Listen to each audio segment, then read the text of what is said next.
El individuo tirano de Eric Sadin ofrece un diagnóstico sobre las transformaciones de nuestro tiempo, el debilitamiento del sentido de comunidad en manos de un nuevo tipo de sujeto, moldeado por el individualismo liberal.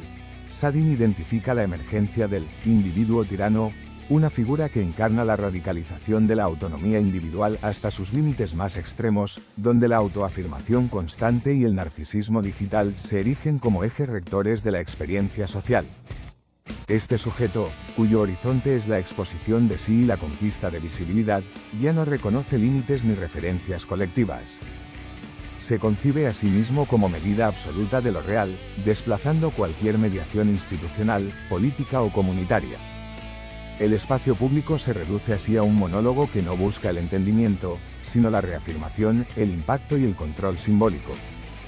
Esta mutación antropológica es resultado de una larga genealogía histórica anclada en el liberalismo y tiene efectos concretos y profundos sobre nuestras prácticas educativas. Desde la experiencia estudiantil, esta lógica hiperindividualista interfiere directamente en los modos de aprender, conocer y habitar los espacios escolares. El entorno digital, lejos de ser un recurso neutro, configura un nuevo régimen cognitivo basado en la fragmentación de la atención, la inmediatez compulsiva y la gratificación instantánea. Se pasa del proceso formativo a la producción de una identidad educativa, en la que estudiar se convierte en una puesta en escena más que en un proceso de elaboración crítica y transformadora. Se reemplaza la reflexión por el algoritmo, la duda por la respuesta rápida, el vínculo con el saber por la optimización de resultados. En este marco, la experiencia de formación se trivializa, pierde densidad y, sobre todo, se desconecta del otro como interlocutor o coaprendiente. Pero si esto interpela fuertemente a quien aprende, también compromete, de modo más complejo aún, a quien enseña. Desde la posición del enseñante, el escenario actual exige mucho más que dominio disciplinar o capacidad metodológica. Supone enfrentar una paradoja estructural, enseñar en un mundo donde el sentido común ha sido erosionado, donde la palabra ya no se comparte por su valor, sino por su impacto, y donde la alteridad se vive como amenaza. La tarea pedagógica, entonces, se reconfigura como una práctica radicalmente contrahegemónica. Ya no alcanza con transmitir contenidos o facilitar aprendizajes, se trata de reconstruir condiciones para que el pensamiento sea posible, para que el lenguaje recupere su potencia de apertura.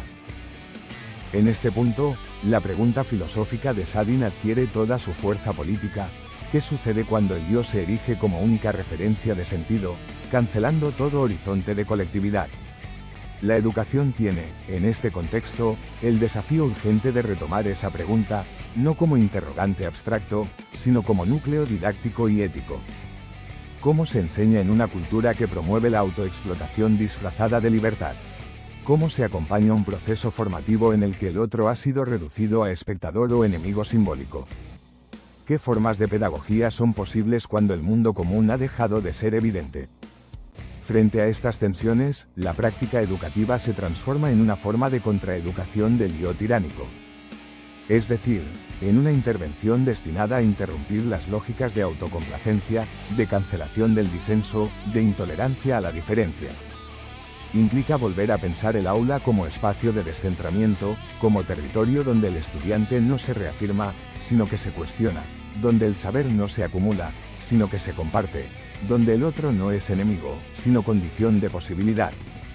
En este marco, la educación deviene una forma de hospitalidad intelectual, donde el pensamiento se construye con otros, en tiempos no automatizados, y al margen de la lógica algorítmica.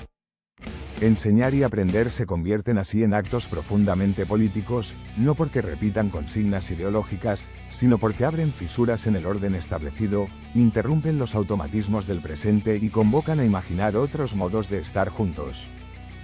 Desde la práctica docente y desde la experiencia de formación, este texto nos obliga a repensar nuestro rol, no como meros facilitadores, sino como actores críticos en la reconstrucción de lo común. Frente a la lógica del yo como imperio, el aula como espacio de espera, de desacuerdo y de reconstrucción del nosotros. Frente al ruido de la multitud, la pedagogía como forma de la escucha. Frente a la disolución del mundo común, la educación como acto de cuidado, demora y memoria.